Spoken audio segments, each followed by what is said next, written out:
La manière de faire dans ce texte, moi, ne me convient pas, monsieur le rapporteur. C'est-à-dire qu'on allie du court terme et du long terme.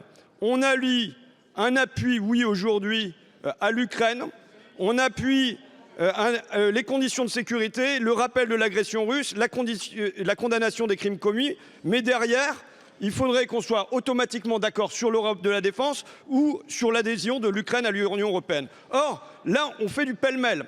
Et ce pêle-mêle empêche qu'il y ait un consensus large dans cette Assemblée. Et possiblement, ce pêle-mêle va venir briser le consensus à terme qui existe dans le pays. Parce que maintenir notre appui militaire à l'Ukraine, oui, et je dirais moi plus que jamais. Plus que jamais alors que débutent des pourparlers, alors que les négociations ne doivent pas tourner à la capitulation. Le front ne doit pas être percé, Odessa ne doit pas tomber, que Kiev, lors des discussions, soit en position de défendre avec fermeté sa souveraineté.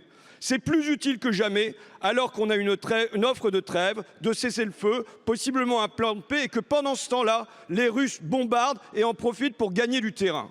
En revanche, vous y ajoutez l'entrée de l'Ukraine dans l'Union européenne. Et je vous dis, moi, j'y suis farouchement aujourd'hui opposé.